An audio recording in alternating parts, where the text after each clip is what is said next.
Welcome, Jackal's Wrestling Pod.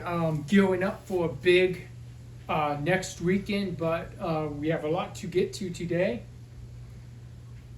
Jump right into Monday Night Raw results. We kicked off the show with a Rhea Ripley challenging Io Sky at Evolution. What did you make of this big Rhea Ripley promo and Io interrupting her?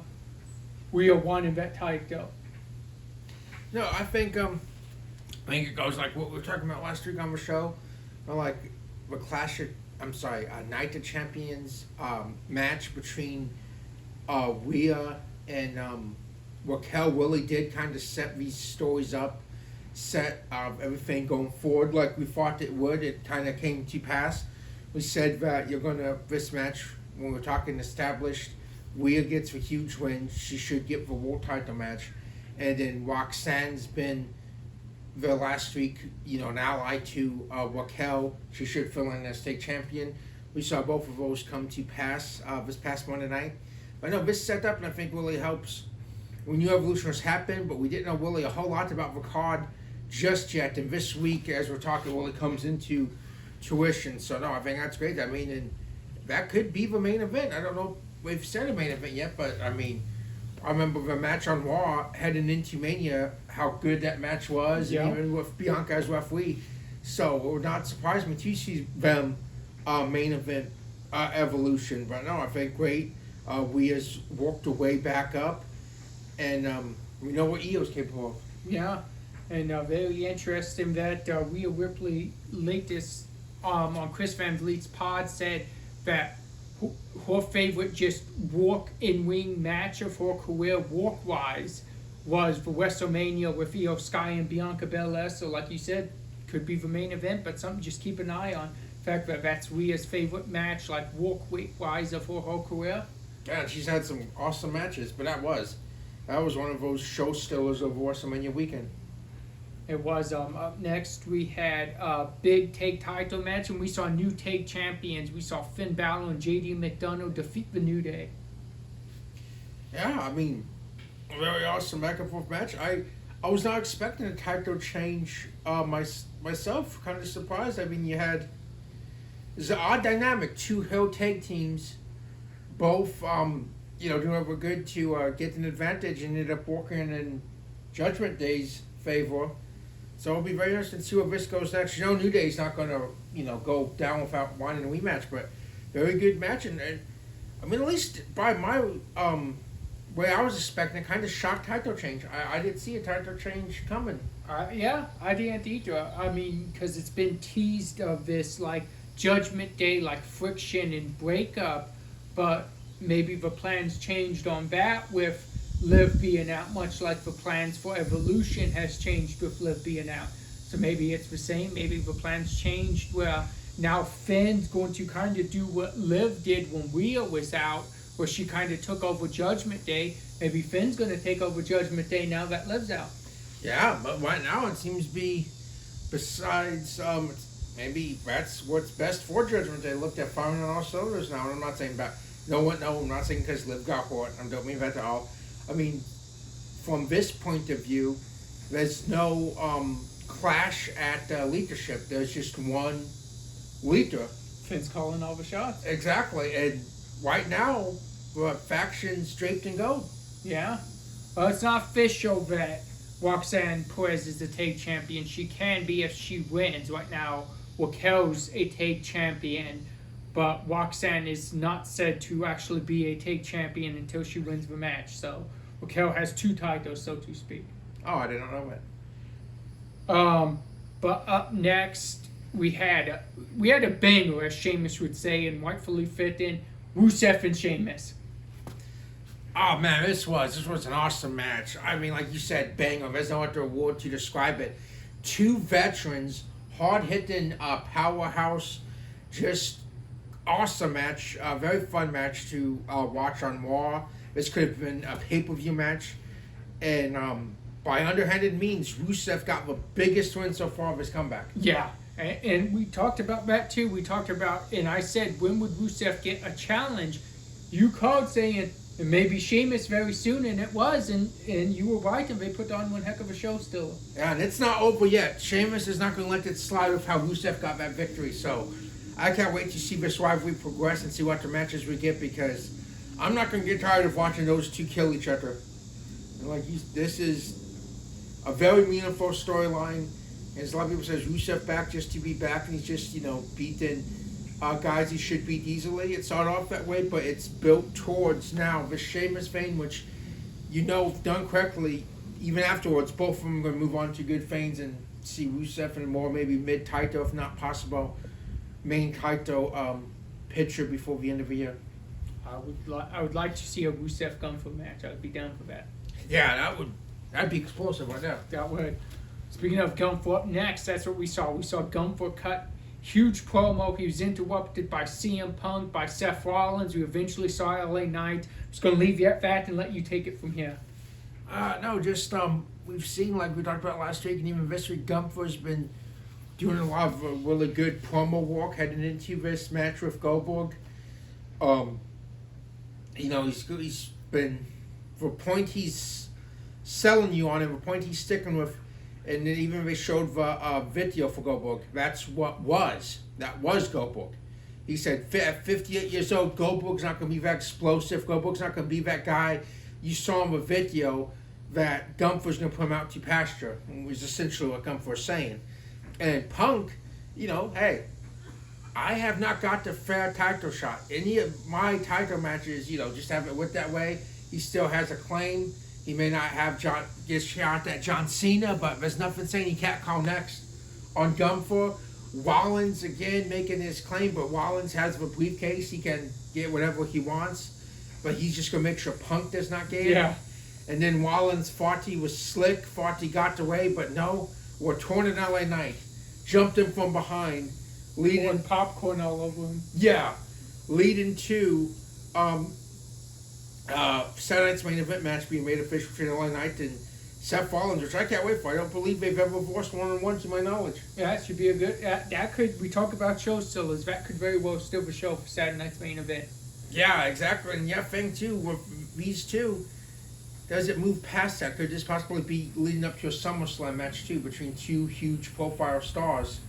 And here's the biggest party of a summer, 2 nights this year for the 4th September. So this weekend, Evolution and Saturday night's main event has to be a precursor to SummerSlam. Yeah, which is going to make it even more interesting. Up next, speaking of precursor to SummerSlam Evolution, we had Lyra Valkyria and Bayley. Winner gets Becky, but the problem was both women won the match, so to speak. Both women's shoulders were down and the referee counted 2-3. So what did you make of this crazy mix-up? It's very interesting because the match is really good, but again, we come out of who's a face, who's a heel in this situation, because there's both been kind of raised by both Lyra and Bayley, unless it's just against each other, but there's a tension down. They both won the match technically, but I guess also both lost the match. So I think we'll probably see a triple threat match possibly made official tomorrow night. Because so far, Becky does not have a match on Evolution, neither do these two, and that it's coming for them. Yeah, and that could be another show still, just the talent in that match. Exactly. Up next, we had our big main event. We had Penta and Sami Zayn against Bronson Reed and Braun Breaker. Yeah, just again, you talked about before when you said, just who can really stop the power of this team. This is just like you call them a fullback team to the late 80s, early 90s, but more like faster, like the Evolutions really hit this type of team of that, a hybrid of that old, natural disasters, Trent Towers type dynamic of that time you were forward to. And this is this team, but just monsters, just unstoppable. Penta and Sammy tried. Sammy even rolling from being jumped earlier by Cross and the night, but it was not enough. Bronson and Breaker got the victory, looked to beat them down before Jey Uso could make the save. And it's weird that it's like Seth was even there, but you're taking Jey Uso along with Sammy, along with Penta, to not even beat these two, but just get them out of the ring and stop the kind of stop the torture, but that's what happened.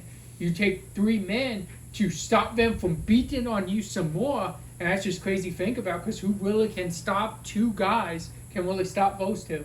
Yeah, you're right. You can't. They're like 3 men, just Yep. monsters, both of them. Up next, we start with NXT. NXT kicked off with TNA superstar Joe Hendry getting a big win over NXT superstar Wesley. Yeah, exactly. What you just said, a big win, huge win for Joe Hendry, helping, like you said, beat the NXT star, former TNA star, on his quest to get this TNA championship back. Plus, just the notoriety Wesley has in NXT. For those not familiar with TNA, it's still a big win for Joe Hendry, and a big momentum boost heading towards Trick. And Trick was out on commentary, tried to get involved, but was bested by Hendry. That's true. Up next, we went to Luca Crucifino. He was just tired of it. It was a back and forth between Tony D and Channon. He just ended up hitting Tony D and Channon, so there's not a side that he picked. He said he picked himself. What do you make of this, and where could this be leading to? Do we possibly see just a grudge triple threat match between these 3 men? That's a good question, and we could. I mean, it doesn't. It looks like he is at this point. If you look at it from Luca's perspective, it's hard to argue that Channon. We don't know what games he's playing, what position he keeps putting him in with Tony D. Tony D's not listening. He's tried to tell him. He keeps hitting him, and finally, and I can't blame Luca from his perspective. I'm done with it. I'm done with you, Tony. I'm tired of having to prove myself. You're not believing me. I didn't do anything, so I'll punch you in the face. Stacks thinking, then you think, maybe he's with Stacks. No, Stacks got punched in the face too. So good for Luca Crucifino. I don't blame him, and maybe now Tony D's realized, I was wrong about him. Yeah, and it's like, hey, maybe Luca's going to make a name for himself. Who knows? That's true. Now, honestly, I think he's held his cup. He keeps Stacks in NXT. You let Luca do his own thing in NXT. But I say Tony D's been in NXT for a while now. I think it's time we try him out on the main roster. I think he could walk on the main roster. Same, great gimmick, good talker, Yeah. and good wrestler. Exactly. I mean, you especially now for later years, from not bad when he first started, but now his wrestling's got way better as time's gone on. He was really one of the first guys to give Oba like a really good back and forth match, because Oba was destroying everybody. If you remember before that Tony D Oba North American Championship match. Yeah, exactly. And put doubt in it, and actually was able to beat Oba Femi and get that North American Championship from him. So yeah, no, I most definitely think, especially just put in the right situation, used right. I think Tony D'Angelo can be a star on the main roster. I think that's what you do. You have possibly a blow off of this, if not Bash, maybe the next event before SummerSlam. We don't know. It's just rumor that sometime after SummerSlam, the roster shake-up or draft, whatever we want to call it, could happen, and some people could be called up. So it's something to look out for.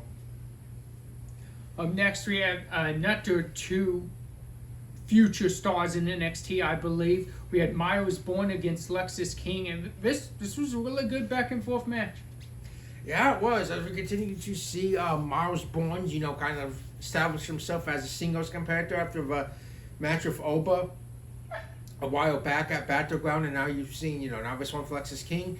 And Lexis King, again, another one. We've seen him as Heritage Cup champion. We've seen him there for a couple years almost now, but he's, again, like you said, a young star, established himself. He has the gimmick, and he can go and bring, like you said, fun match, and I think a big win for Miles Bourne. I do too. He's young, up and coming. We saw him take it to the NXT champion over Finley, but this was a victory, and it just showed that this man, he can do it on his own.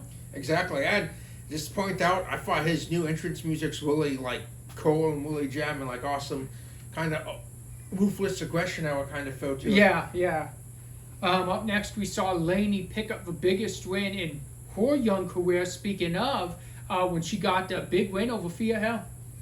Yeah, and we've seen, like you said, you go back what we were talking about a few weeks back, talking about when they had all these title matches, but it was against all these people champions really helping, solidify these younger unknown people. And now we've seen the work of that pay off now because, like you said, biggest win so far. But Fia has got to change her strategy. I don't know if it's she's not thinking straight, she's getting too emotional, but she cannot win. She cannot buy a win. We've seen her lose Jado. Now with Laney, she's just maybe needs... She said she don't need Chase Hugh. Maybe she doesn't, but she needs some kind of calming force because it seems like she goes completely irrational, and it's cost her for the last several weeks. Yeah, that's true. Up next, we saw a tag team match between Izzy Dane and her new friend Tatum Paxley defeating Sol Ruco and Zarya. This was huge. I mean, Izzy Dane is really starting to establish herself and make her presence known, not just in the women's division of NXT, but just in NXT as a whole. She's kind of almost taken over leadership of a calling in a sense. Yeah. And now she's manipulated Paxley to go with her, do her doing, but then picks up a huge win over Soruka, getting herself a championship match. Yep, and that's big too. Yeah. Up next, we saw Inamura become the new number contender for Obafemi at Great American Bash by defeating Jasper Troy. And pretty good, unexpectedly, really good match. I did not see this match being as good as it ended up being, but it was a pretty good back and forth match. Yeah, exactly, because, back to the same point with Laney, we just, we saw that go back and forth and see what he can do now. You have him still going for it, but we haven't seen any more singles. We've seen him in tag team action. So not too familiar with his work prior to NXT, but now, like you said, this was a really good match. Hard-hitting pace, too. And more just ended up getting the best, and it'll be very interesting clash of styles between him and Oba on Bash. So up next, we had the big Jordan Grace promo. It was interrupted by Fatal Influence. Eventually, we saw Blake Monroe. But this is the question, ask you about the whole promo in general, but this is the question I have for you on this promo. And it's been chatter online and stuff like that. But does it seem to you like the Jordan Grace section of the promo was kind of like the down part of the promo? Kind of much like when a Hill's talking. I'm not saying she's a Hill, but I'm saying that was like the down section. When Fatal Influence came out, that's where they started like your jokes and the crowd seemed like it got more hyped. What do you think that is? Or do you think why the promo seemed kind of slow with Grace out there, but really picked up when you got like JC Jane more than any of them? When she talked, it seemed like it picked up. Fatal Influence got the jokes in, and the crowd started getting more hyped. What do you think that's about? Well, I think that's about the styles of this story and promo, to be honest with you. Well, first off, Fatal Influence are those kind of hills, for mean girl hills, for make fun, get jokes. And I think that's what we see there. And, that's always going to get the reaction, hill or face. That's just, how that goes. But Jordan Grace is not, and we've seen her before, we know she has personality, but that's not what she's about. Right now, she is desperate. She keeps saying desperate women do desperate things. She's kind of down. She's like, this is it. She's like, I've had so many chances before, here in NXT since I signed, even when I was in TNA, and I've never been able to win the big one, win the NXT Women's Championship. And I think that could be perceived as down, but that could be what it was. That's the place she's in right now. And, of course, JC and Fatal Influence are going to pick that out and, bring exposure to that because they're going to pick a weakness. Yeah. And go with it. And Blake Monroe, a little bit, and this is a good way to introduce her more. Now, her first match in NXT is going to be with Jordan Grace against JC and Fallon. Although, I don't know what you think about this. I think because JC's a Hill and she is champion, I think instead, though, it should be Jasmine and Fallon. Jasmine's not cleared. Oh, she's injured? Yeah, that's why. Like when they're fighting in the wing, she's on the outside, not doing anything. She's still not cleared. Well, that makes sense. But I was going to say, if not, that'd just be the Hill thing to do. My two, faction mates. Yeah, exactly. You, and I'm fresh. come Sunday night, but that work should just be out there managing them. And double duty for JC and Jordan this upcoming weekend. Yeah, it's true. Up next, we start with SmackDown, and SmackDown going back to 2 hours. Interesting, because we'll get to it later on in this SmackDown show. But we talked about, and one thing you specifically said was you still wanted to see the tag team division going strong. And on this episode of Friday Night SmackDown, we still saw the tag team division going strong, so that's a good sign. One thing I was talking about on here was hoping we'd still get the kind of stories throughout that we were getting, and we still got that. So far, I would grade the first 2 hour SmackDown an A, from on the facts of nothing changed despite losing an hour. I still think they kept up the competition, the tag team division, the story throughout. So what do you think before we start the show off? Yeah, I have to agree. They lost the hour, but they, like you said, they've kept that pace. They've kept what they've established all year with the 3 hours. And even if you have some shorter matches or you can't get fade in, that's still good because it's still jam-packed this episode of SmackDown. Like you said, you had the continuing thread. We still saw a spotlight on the tag team division. We've talked about possibly a new tag team going into this Yeah, division. exactly. But we kicked the show off like Rocket Buster. It was Cody Rhodes talking to Randy Orton, and then we got the return of Drew McIntyre. Yeah, I mean, that was awesome. And I mean, just personally, like, they taped after Raw. And I was a surprise to me because I hadn't seen anything about that yet. So someone kept it pretty good. Surprise. Unless, I mean, you intentionally look for it, you'd probably find it. But that was a very nice surprise. And Drew is going to do what Drew does best, and that's cause trouble. Yeah. And run his mouth. But it got them an RKO for his It did. efforts. And we'll talk about Saturday night's main event after SmackDown, but I can't wait to see Randy Orton, Drew McIntyre on Saturday night's main event. Yeah, most definitely. I mean, I can't think of them one-on-one since that WWE Championship rivalry 5 years ago. And that was one heck of a rivalry. That was. Up next, we saw this new makeshift tag team of Alexa Bliss and Charlotte Flair become number one contenders for the women's tag titles at Evolution. They defeated Piper Niven, Abba Fire, and Michin and BFAB. No, I mean, this is, I think, a really good way to go because you talk about, like, the women's division so stacked. And right now we have women's WWE Championship picture on SmackDown, and they're not in it. Either one of them's in it at the time. They haven't, made any desire to go after the United States Championship yet. So this is a great story to plug in two Hall of Fame talents, two great competitors like Alexa and Charlotte, and have this kind of one-upsmanship back and forth between them. I'm enjoying this, and can't wait to see the rest of the teams fill out this fail forward. I mean, although they're not exactly on the same page, they still may be the team to beat. Who knows? Yeah, I mean, their egos will not allow them to lose. Yep. Up next is something very interesting. Tag teams getting tired of the Wyatt Six. Nick Aldis took one guy from each of the four teams that's complaining about the Wyatt Six, and he put them in an 8-man tag against the Wyatt Six. You saw Johnny Gargano, Chris Sabin, Montez Ford, and Borto against the Wyatt Six. Very interesting match. Yeah, no, I love this. I thought this was really cool. This was out of a box. It's not something you see all the time. It most definitely, like, you put faces and hills, made them work together.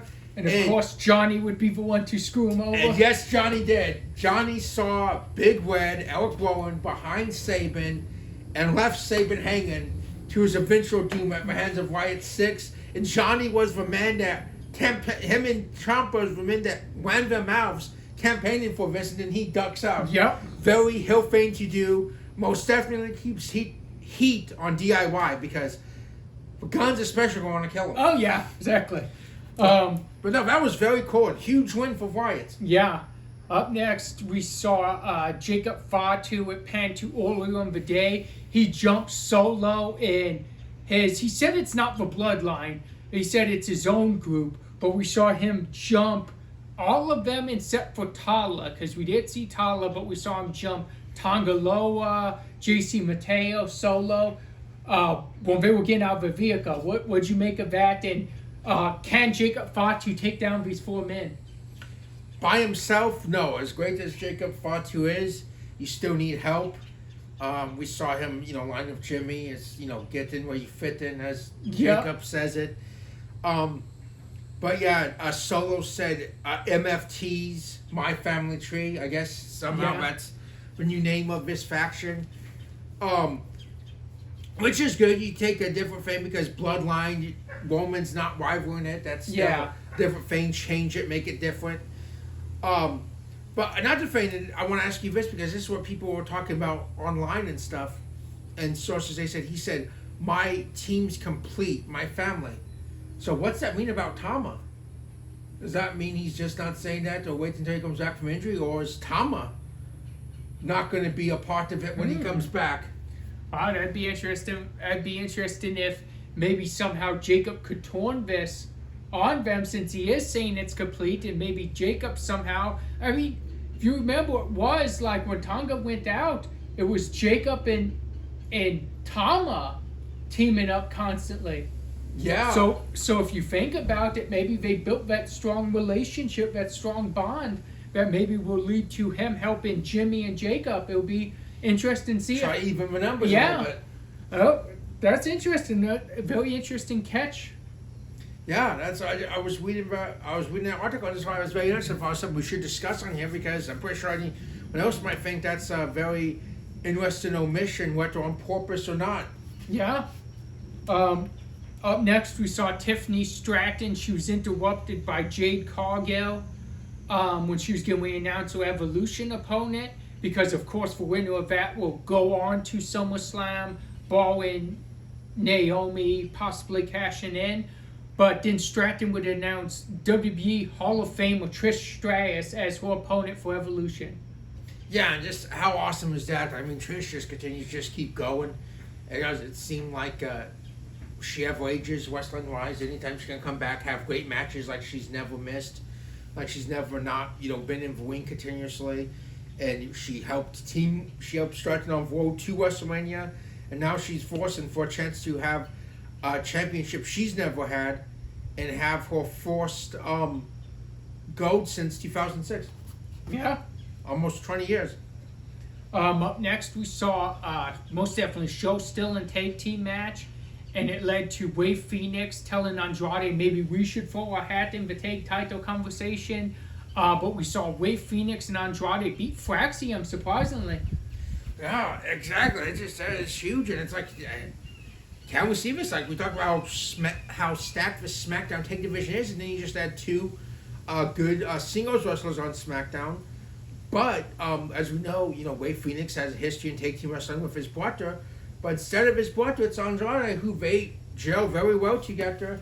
And, yeah, picked up a huge win on one of the best teams in the division. And like I said, a little surprising. When I saw the match made, I thought the established tag team more so was going to get the win. I mean, Wave Phoenix has a point. Him and Andrade should look for a tag title go.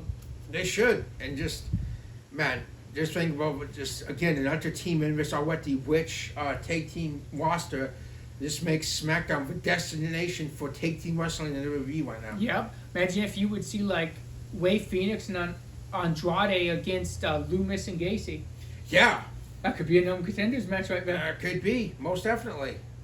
Up next, we had our main event, and it turned crazy. Like, we had some stuff after the match, but was Jimmy and Jacob against Solo and it was JC, right? Yes. And but it's odd that, to me, that Solo was wrestling the match instead of maybe Tonga Loa or this new, like, Tala out there. It's very odd that Solo was the guy wrestling the match. Yeah, and Solo took the pin as well. Yeah. When Jacob got him. But, like you said, afterwards, chaos ensued as Tonga Loa would come out and then Tala Tonga would come out and Jimmy and Jacob just could not fight them off. The numbers were too great. But right now, I'm most definitely loving this Jacob Fatu and Jimmy Uso alliance to try to stop them. But they may need a little bit more help. Yeah. Now you have a match of the week and MVP. And so, stacked week.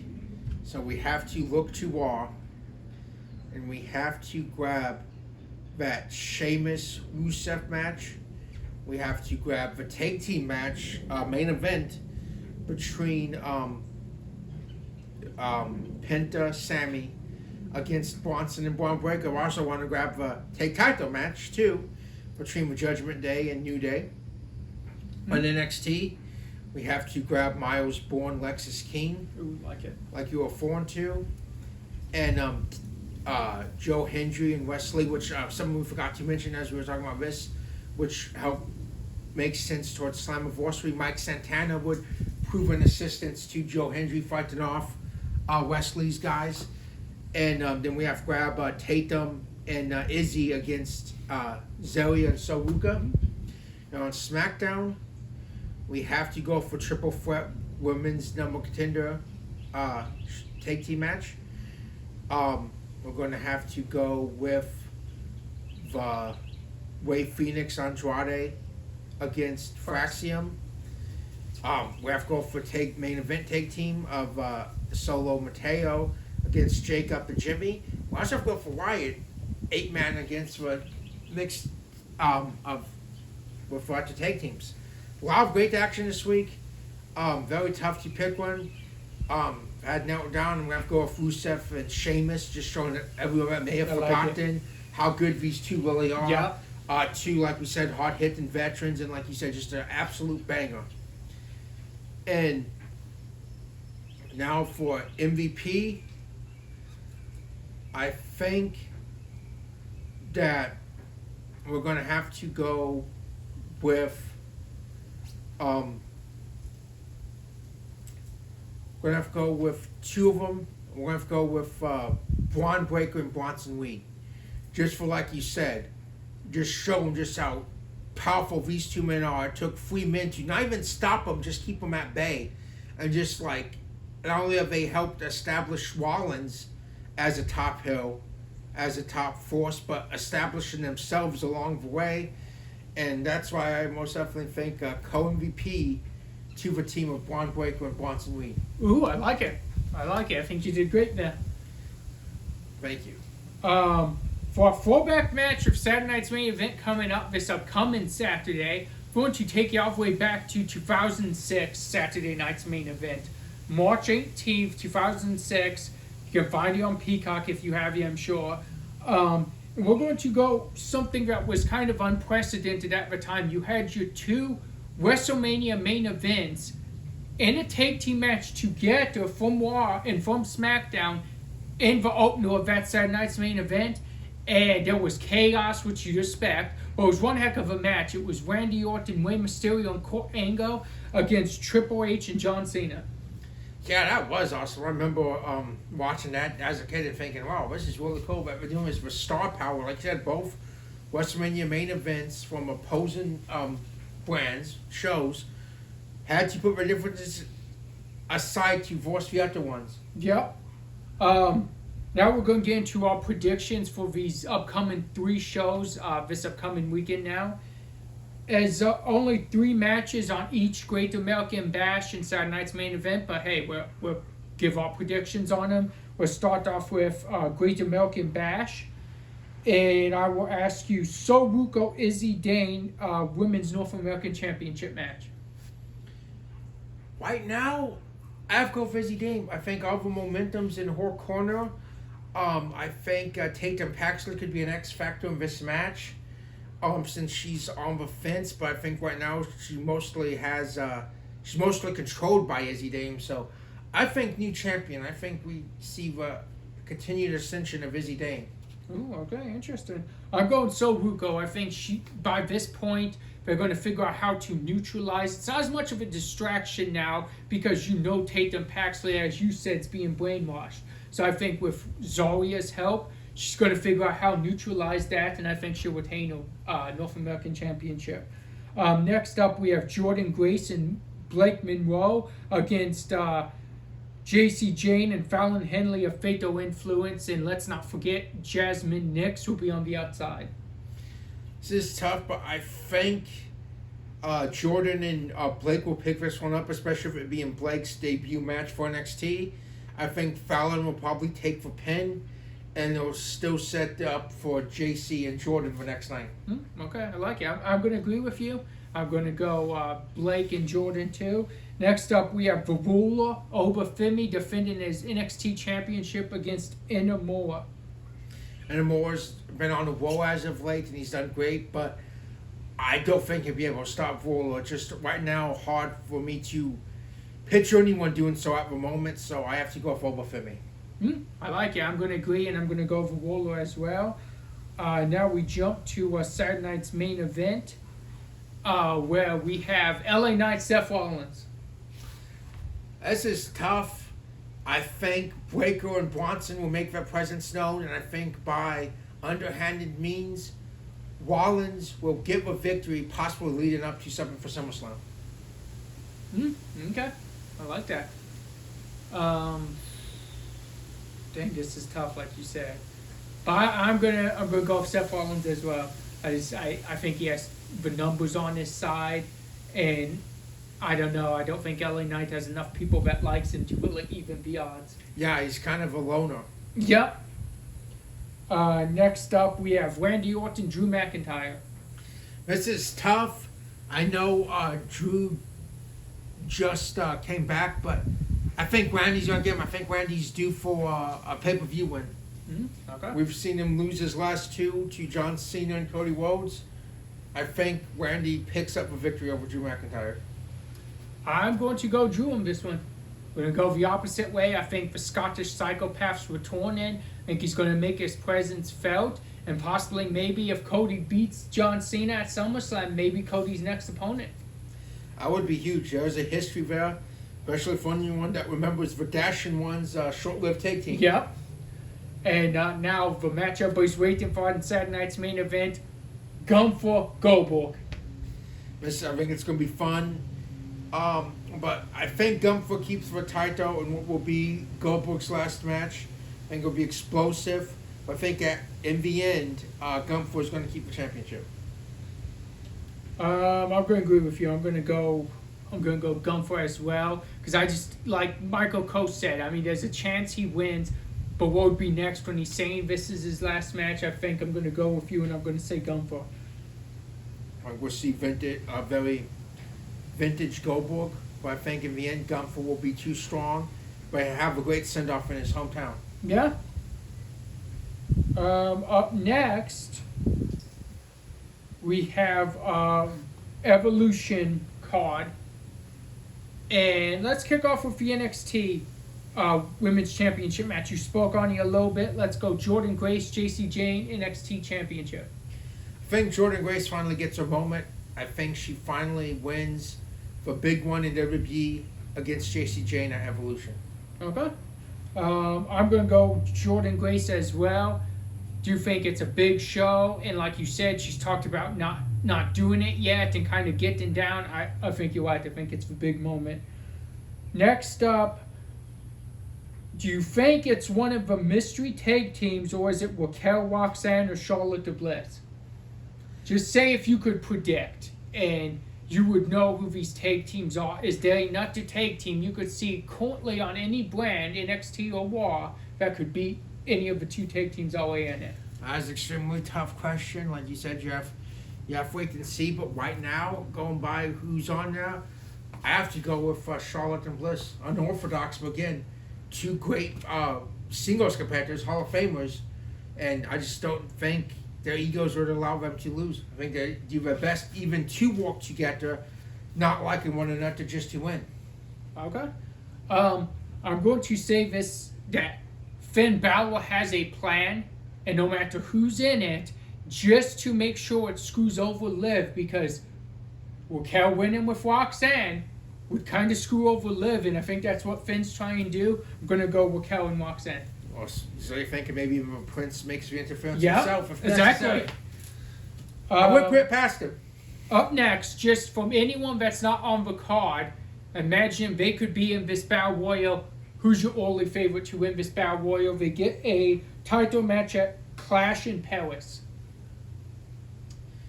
See, So right now, it's not official, but I still wanna, like with fantasy book here, I still think we're gonna see a triple threat: Becky, Bailey, and Lyra. So I'm going to not have them in there just out of because I think that one's gonna happen. I'm gonna go with a wild card here. So we saw something developing. Unfortunately, due to injury to Liv, it stopped. I'm going Nikki Bella. I'm just going wild card. Okay. She might be inserted into this now, and we might see her give victory and go after singles title or after take title. So Okay. I'm going Nikki Bella as my I like wild that card. pick. I'm going to go not to wild card too because she hasn't been officially announced that she'll be able to compete or return. But I'm going to go Bianca Belair. I'm going to say she's going to return as just a later entrance in this Battle Royal. The crowd's going to go crazy, and Bianca's going to form out and show why she's the greatest, as she would say, for EST. Yeah, I could. You're right. I could most definitely see that. That'd be a huge surprise, big event to do here. And I think the fact that they're not showing anyone for this Battle Royal, that's going to be pretty big, just to try to fit everyone on this card. And that's a pretty cool thing because that's like what they used to do for WrestleManias, and that's just how big this card is. Exactly, and like I said, it's already you have so many variables going here that are making these events feel special because we know that Jade gets dibs at SummerSlam, but now someone gets the next event after SummerSlam, which is Clash and Palace. Yeah. Right now it's not official, but right now the Naomi Jade Cargill match is being announced as a no holds barred, but it's not officially a no holds barred. We know they will verse in some type of step match, but Jade Naomi. See, this is where it gets interesting. I think Jade will win this battle, but the war I think eventually will be if Jade gets that championship, Naomi's going to cash in on her. But I think Jade best Naomi at Evolution. I'm going with Jade as well, and because I'm thinking in a different direction here, I'm going to say Jade wins this. Next up, I'm going to ask you about Stratton and Trish, but I'm going to say this real quick. I think Jade wins the match. Later on in the night, Naomi cashes in after Stratton beats Trish and becomes the new women's champion, and then it sets up for round 3 of Jade and Naomi at SummerSlam. Would be huge. I most definitely like that. That could happen. Most definitely would not surprise me. I as well think Stratton retains, beats Trish. She's just on the roll right now. Trish is a legend, but still I think Stratton's going to best her. But that would be huge. And again, most definitely, even on the night, giving Naomi the last laugh. Yep. Because how mad would Jade be if you beat this woman and she walks out for belt, you're challenging for it the next pay-per-view. How angry would Jade Cargill be? And that just really kind of gives. I mean, if it does happen, even if it is Jade and Stratton or possibly Trish, it's still going to be good. But this right here, I mean, you have gone since this blood feud. Yeah, that'd really just be a huge. That all started with that beatdown at the Elimination Chamber that was still horrific. But it was horrific, but yet Naomi was fine from it, and she was making fun of Jade that very same week. So it's it just tells you how good that rivalry's been. Right, exactly. Up next, the big one, what we're presuming is the main event of Evolution, Io Sky, Rhea Ripley, Women's World Championship. I think Rhea finally gets her championship back. I think Io's been an awesome champion, but I think Rhea's just been positioned now. She's walked her way back up. And I think Rhea leaves Evolution as Women's World Champion going into SummerSlam. I'm going to agree with you. I think it's time that Mommy goes back on top, and I think that's what happens to end and close the show. Evolution, I think everyone would be very, very happy with that outcome as well. Yeah, exactly. Thank you guys for joining us, Caleb, Jeremiah, and we'll see you guys next week.